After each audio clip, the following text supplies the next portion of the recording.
Et maintenant, il a dit que c'est le moment pour lui de dormir tranquillos pour manger ce qu'il a eu. C'est vrai, c'est bon point. Pour dormir tranquille et manger, c'est le même mot. Le thème que je voudrais aborder ce matin pour notre dernier dimanche de l'année, c'est ne planifiez pas sans Dieu. Ne planifiez pas sans Dieu parce que nous vivons dans un monde où les uns et les autres réellement vivent sans Dieu. Et même quelquefois dans l'Église, on fait tous ces plans et quelquefois on se demande où est Dieu dans tout ça. Où est-ce qu'on le met? Où est-ce qu'on le place? Et je voudrais prendre l'exemple d'un homme qui, dans la Bible, a planifié sans Dieu et la fin, c'était sa mort. Vous savez, ce riche fermier qui a été béni. Et dans tout ce qu'il prévoyait, c'était je ferai ceci, je ferai cela. Mais Dieu n'était pas au centre de ses planifications. Et à la fin, il dit, mon âme, je vais lire le passage, Luc chapitre 12, versets 13 à 21. Quelqu'un dit à Jésus du milieu de la foule, Maître, dis à mon frère de partager avec moi notre héritage. Jésus lui répondit, ô homme, qui m'a établi pour être votre juge ou pour faire vos partages?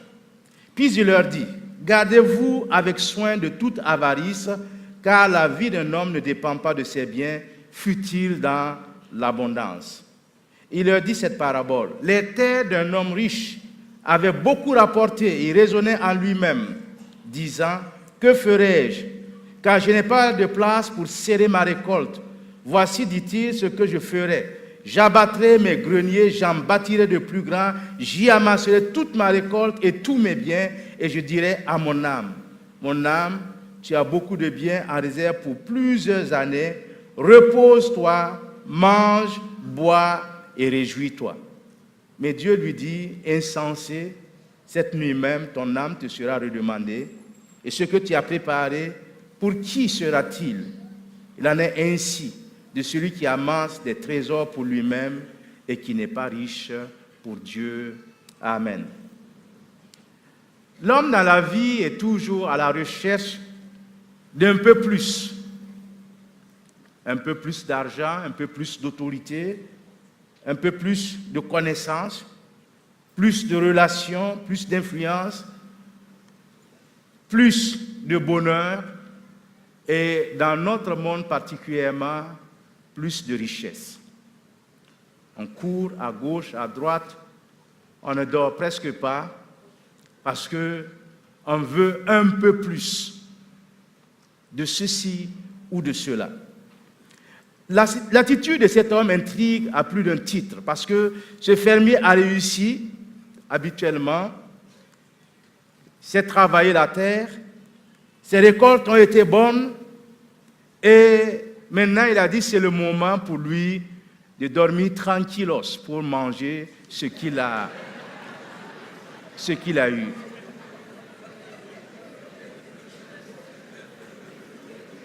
C'est vrai, c'est bon point. Pour dormir tranquille et manger, c'est le même mot.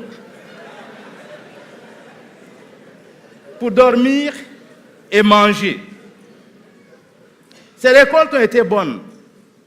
Et peut-être qu'aujourd'hui, au terme de l'année, c'est le dernier jour de l'année, certains ont déjà fait leur bilan ou leur compte. Si le bilan est positif, on se réjouit des bénédictions de Dieu. Et si le bilan est négatif, on essaie de voir ce qui n'a pas marché pour essayer d'améliorer. Mais lorsque ce fermier fait son bilan, il ne trouve pas d'autre mot à dire sinon que ferai-je de tous mes biens? Je n'ai plus de place pour serrer ma récolte. J'abattrai mes greniers, j'en bâtirai de plus grands, j'y amasserai toute ma récolte, tous mes biens. Et je dirai à mon âme, tu as beaucoup de biens en réserve pour plusieurs années, repose-toi, mange, bois et réjouis-toi. Quand nous lisons ce raisonnement, qu'est-ce qui vous frappe le plus? Hein? Qu'est-ce qui vous frappe le plus? Hein? Il n'y a pas de notion de partage, et bien plus que cela, il n'y a pas de notion de reconnaissance et de gratitude.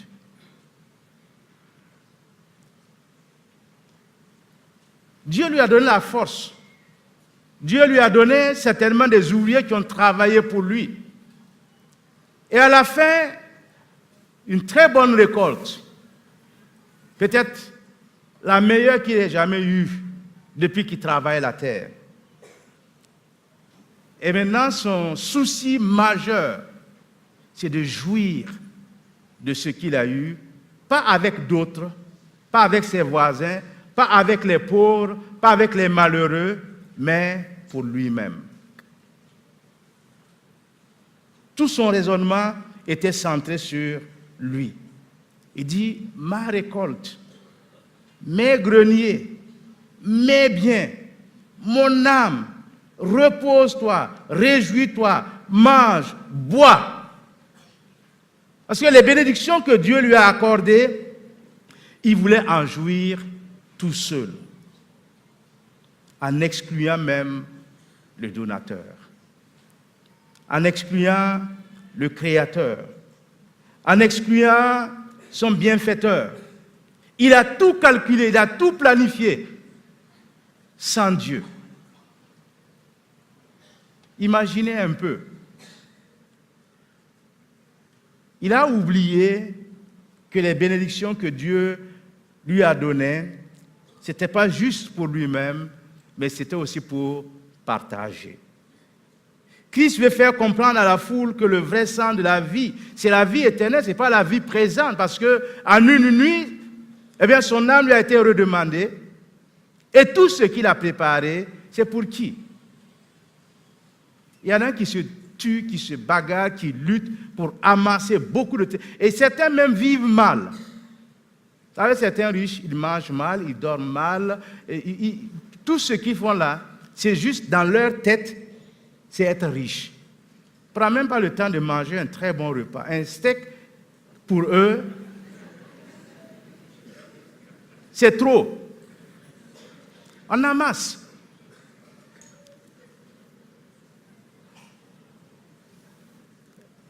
Quand j'étais à Koudougou, certains riches, quand vous les voyez même manger quelquefois, les pauvres même mangent mieux que ces gens-là.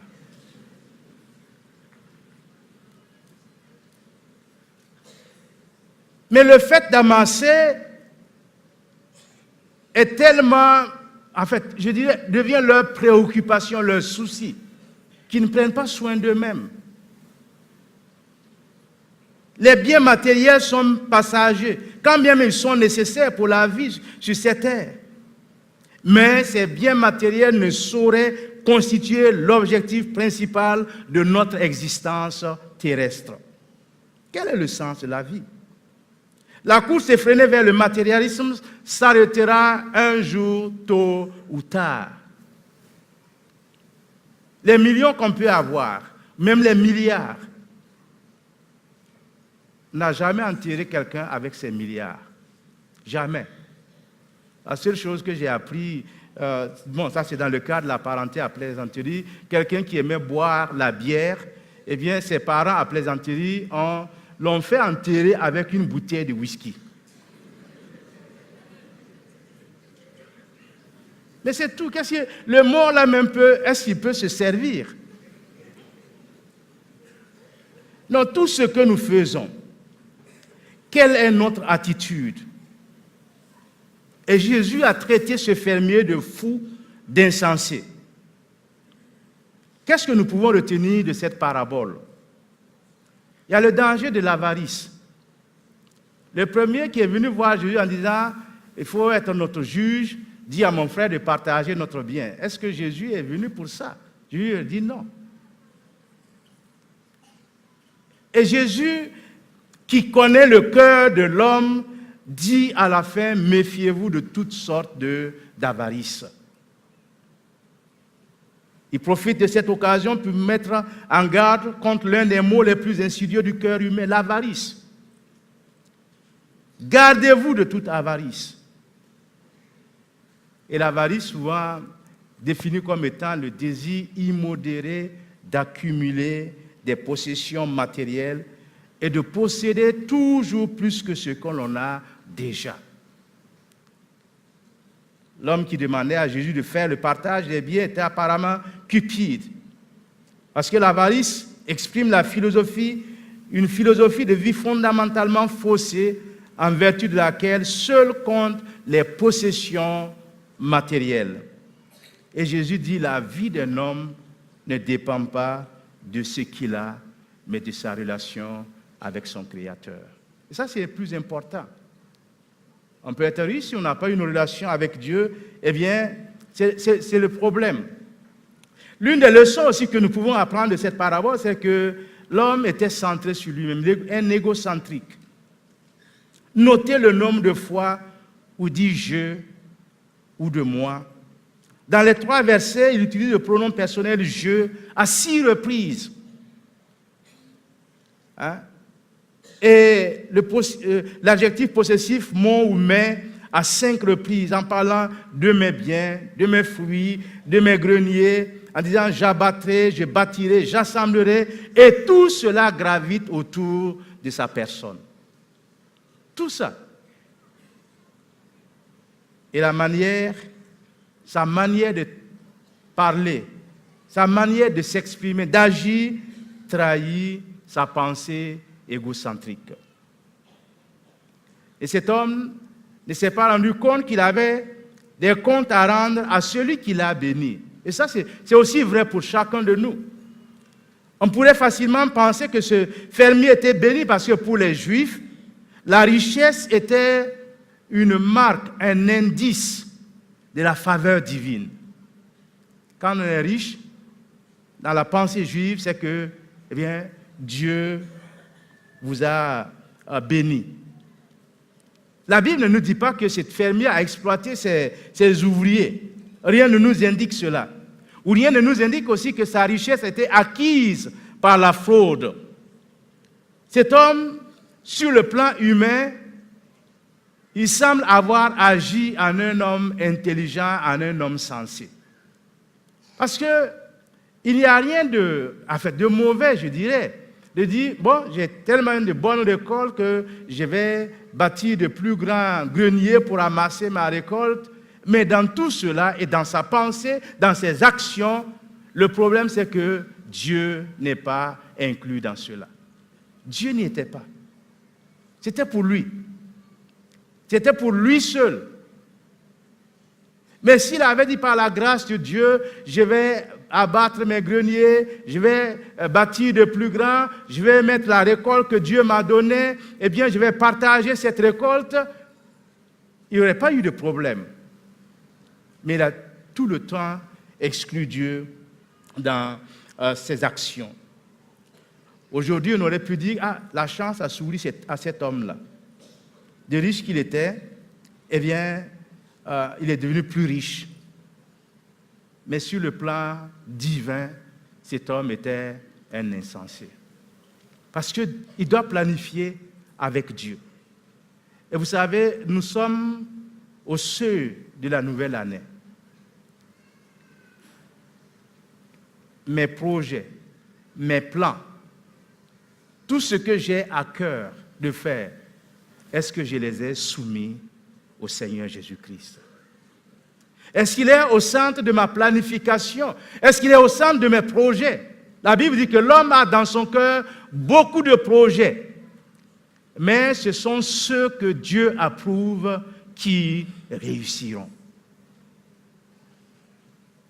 En tant qu'enfants de Dieu, nous devons de planifier avec le Seigneur. Nous devons de mettre le Seigneur à la première place. Et la Bible nous dit, cherchez d'abord le royaume et la justice de Dieu, et le reste vous sera donné par-dessus. cet homme a été qualifié d'insensé. Insensé parce qu'il n'a pas planifié avec Dieu. Et vous savez, quelquefois, nous aussi, nous agissons un peu comme cet homme-là. Dieu, de temps en temps, dans notre vie, ferme certaines portes. N'est-ce pas? Et nous pensons sur le plan humain que c'est la meilleure porte, c'est la meilleure offre, oh, c'est le meilleur endroit, c'est le meilleur boulot. Et subitement, soudainement, tout à coup, la porte se ferme. Et on est là en train de se plaindre. On pleure, on gémit. On critique même Dieu. Pourquoi tu m'as fait ça? Pourquoi cela m'est arrivé? Alors que j'ai sur le point de décrocher ce poste. Et Dieu sait que derrière ce poste-là, il y a un lion qui va t'avaler. Il ferme la porte. Et comme tu ne comprends pas, tu pleures, tu gémis, et il se tait. Parce que si Dieu ferme la porte, il sait ce qui se cache derrière cette porte-là. Et si nous sommes les enfants de Dieu, nous devons nous rendre compte que Dieu n'est pas un mauvais père pour nous punir, pour nous châtier, mais quand il permet quelque chose, il a sa raison, qui n'est peut-être pas notre raison. Qui n'est peut-être pas notre raison. Eh bien, Dieu est le sage des sages. Il est plus sage que nous. Et la parole de Dieu nous dit, ne soyons pas sages à nos propres yeux. Et dans notre planification, mettons-le au centre. Mettons-le au devant. Parce que ce fermier, il n'avait pas prévu l'autre vie, l'au-delà. Est-ce que dans sa planification, il avait même prévu de mourir cette nuit-là? Et je crois que nous aussi, nous le suivons un peu dans ça. On n'aime pas parler de la mort. Et c'est une réalité. C'est une réalité. Mes frères et mes sœurs, c'est vrai que si Dieu permet certaines choses dans notre vie, il a ses raisons. Ce fermier n'avait pas du tout prévu la mort. Et on lui dit seulement cette nuit-là. Tes récoltes abondantes, tes biens, le fruit de ton champ, tout ça là, tu vas laisser. Tu vas quitter ça. Et la Bible nous dit, que servirait-il à un homme de gagner tout le monde s'il perdait son âme? Ou encore, que donnerait un homme en échange de son âme? Et dans notre parabole, Jésus dit, la vie d'un homme ne dépend pas de ses biens. Mais dans notre monde actuel, la vie d'un homme dépend de ses biens, n'est-ce pas? Hein? J'étais au mariage de la fille d'un de mes promotionnaires, il n'y a pas très longtemps. Et un homme riche était là. Ce n'est pas des billets de 1000 francs, mais des billets de 10 000. Tout le temps, les gens, les griots passaient et s'étaient donnés comme ça. Mais à quoi ça sert si un jour il perdait son âme? À quoi? Mais quand quelqu'un arrive dans ce monde à sortir des billets de 10 000 pour donner à des gens qui ne connaissent pas seulement parce qu'on a chanté son nom, on dit voilà l'homme. Ah, le bras moraux, c'est quoi? On dit, c'est... Mais à quoi ça sert? Parce que, je dis, l'importance de la vie, ce n'est pas ce que nous avons, mais c'est ce que nous sommes. Ma relation avec Dieu. Vous savez, quand vous lisez l'histoire de Lazare et du riche, eh bien, on se rend compte combien les deux là vivaient deux vies diamétralement opposées. Celui qui était dans l'abondance, qui pouvait manger tout ce qu'ils voulaient, qu'ils pouvaient rouler dans les plus grosses voitures, etc. La vie après la vie. C'est ça qui est le plus important. Alors que cela se prépare pendant que nous sommes vivants. Lazare qui n'avait rien, la Bible nous dit que lorsqu'il est mort, ce sont des anges qui sont venus l'escorter. Mais le riche, quand il est mort, il a commencé à crier, à manifester. Il allait rester là pour l'éternité. Mes frères et mes sœurs, nous sommes donc au début de cette année. Qu'est-ce que j'ai comme projet, comme plan? Ça, c'est important. Mais le plus important, quelle est la place de Dieu dans cette planification, dans ces projets-là? Pour cet homme qui était, ce fermier qui était assez bien, eh bien, il était devenu pratiquement son propre Dieu parce qu'il n'avait rien à voir avec Dieu. Et si le Seigneur nous donne cette parabole, nous devons bien comprendre la leçon. Et deux choses que nous devons retenir de cette parabole, et puis je vais m'arrêter là. Ce fermier ne voyait pas au-delà de lui-même. Jamais. Et la deuxième chose, c'est qu'il ne voyait pas au-delà de ce monde, l'après-vie. Il ne voyait pas cela. Tout ce qu'il faisait était centré sur lui-même et sur la vie sur cette terre. Et ces deux choses, je dirais, l'ont littéralement perdu et la sentence est tombée. Et quand bien même ce fermier était prévoyant, il n'a pas inclus Dieu dans ses plans, dans ses planifications. Et ceci doit nous rappeler que Dieu doit occuper la première place dans nos vies, dans nos projets. Il doit être au centre de notre planification. Et au seuil de cette nouvelle année 2018, ne courez pas le risque de planifier sans Dieu. Même si les projets semblent porteurs, ne planifiez pas sans Dieu. Mettez-le au centre. Mettez-le à la première place. Donnez-lui vos projets, donnez-lui vos planifications.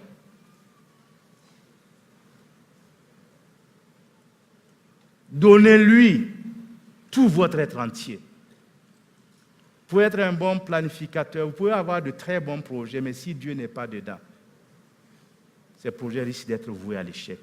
Ou ces projets seront voués à l'échec. Mes frères et mes sœurs, je voudrais vous demander qu'au seuil de cette nouvelle année-là, ne prenez aucun risque de planifier sans Dieu. Vos projets, vos voyages, tout ce que vous avez prévu, soumettez cela. Immergez cela dans la prière et Dieu vous accordera les meilleurs projets pour la vie. Il n'y a rien de tel. Ce fermier, il aurait pu jouir de sa bonne récolte, de ses biens, du fruit de son travail pendant plusieurs années, si simplement il avait dit par la grâce de Dieu, avec Dieu. Quelle est la place de Dieu dans tes projets et dans ta planification pour 2018? Soyons sages et demandons au Seigneur de prendre la première place dans ce que nous comptons faire et dans ce que nous voulons faire. Et le Seigneur va nous conduire, et le Seigneur va bénir nos projets et il va nous assister dans tout ce que nous allons faire. Que le Seigneur nous bénisse ce matin et que sa grâce soit sur chacun de nous, que sa grâce accompagne chacun de nos projets dans les moindres détails et qu'à la fin de 2018, nous puissions simplement lever les mains vers le ciel pour dire « Seigneur, combien tu as été bon pour moi, combien tu m'as conduit, combien tu m'as éclairé, combien tu m'as assisté et combien tu m'as béni. » Vous savez, Dieu, il veut bénir chacun de nous. À nous maintenant de faire ce qu'il nous demande de faire. Nous allons courber nos têtes Et ce matin, je voudrais que pendant quelques moments, nous puissions réellement, du fond de notre cœur, je ne veux pas demander qu'on élève la voix pour prier pendant ce moment. Tu sais ce que tu as à cœur de faire. Soumets-le. Donne-le au Seigneur, dans le silence. Prenons une minute pour cela et que chacun même prie pour ce qu'il a à cœur de faire avec le Seigneur au cours de cette année 2018.